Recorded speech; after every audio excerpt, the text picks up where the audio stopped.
A été assassiné. C'est vrai, la commémoration donne lieu à une effusion d'émotions négatives, de regrets, mais c'est plus un questionnement de comment continuer Mzee Laurent Désiré Kabila, parce que l'homme a eu un contour tellement étendu qu'on se pose justement la question de savoir qui a retenu quelle portion de cet homme-là, multiple et complexe. L'instant d'une interview n'est pas possible pour qu'on rentre totalement ce qu'on a retenu de Mzee. Sa quintessence est tellement étendue.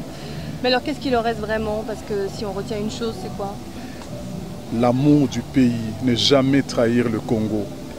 Un amour au-delà de l'imaginable, surtout pour la jeune génération. Et moi, je me fais maintenant le devoir d'enseigner cet amour du Congo dans une structure que nous appelons Tolova Congo, c'est-à-dire aimons le Congo jusqu'à en mourir. Il n'y a pas que les soldats qui soient obligés de faire un serment d'amour jusqu'à l'éternité du Congo. Il faut que tous les jeunes s'approprient parce que ce pays, il y a tellement de convoitises extérieures qui tournent autour de lui depuis son existence jusqu'à aujourd'hui que si le Congolais n'ouvre pas les yeux, il y a énormément de complots qui pourraient nous faire tomber et faire disparaître cette République. Est-ce que le pasteur a eu une interpellation assez dure à l'Église sur la classe dirigeante en vous interpellant directement sur l'héritage que vous laissiez aux enfants au Congo? Est-ce que ce message va susciter une prise de conscience? Bien entendu, c'est la même chose. Rappelez-vous que ce pasteur l'a dit depuis 3 commémorations. Je l'ai entendu dire la même chose, les mêmes exemples du Sénégal et d'ailleurs. Mais bon, l'instant d'un sermon ne permet pas de dégager tout ce que le pasteur veut dire. C'est complexe cette situation, on ne peut pas se contenter de faire une affirmation comme ça. La conscience de servir le Congo est là, mais plein de gens nous empêchent de faire éclore toute la potentialité qu'il y a dans le Congo.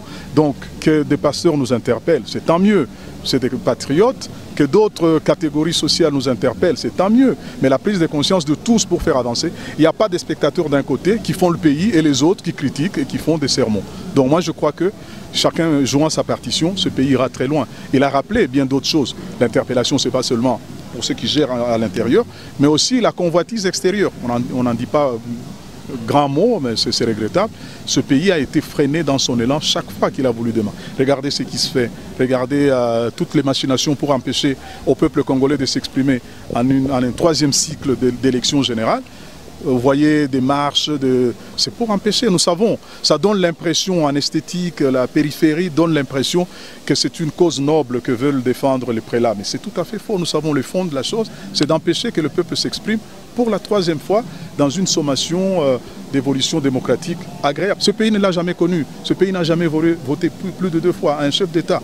C'est Joseph Kabila qui le permet, c'est Joseph Kabila qui le démocratise, c'est Joseph Kabila qui ouvre ces perspectives du futur que les autres, sentant venir, ces géants d'Afrique, veulent bloquer en instrumentalisant malheureusement l'Église.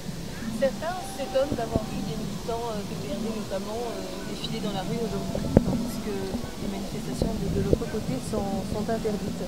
Mais justement, disons la vérité, vous avez l'obligation de rétablir la vérité, ils n'ont pas marché. Il y a nos camarades qui sont arrêtés parce que nous n'avions pas compris. On nous donne un programme qui dit après l'église, nous allons au mausolée. Comment on fait? On est de 30 000. On fait combien de bus pour arriver au mausolée? Les gens veulent progresser, la police nous a arrêtés net, mais on n'a pas marché. Voilà. On n'a pas marché parce qu'effectivement, la police ne voulait pas des marches. L'autorité urbaine l'avait interdite et effectivement, nous n'avons pas fait la procession, partir d'un endroit vers un autre. Ce n'était pas une marche. Ah, les marches, nous en faisons. Les jours que nous ferons, vous viendrez voir ce que c'est qu'une marche du PPRD. Ça va, merci. Merci.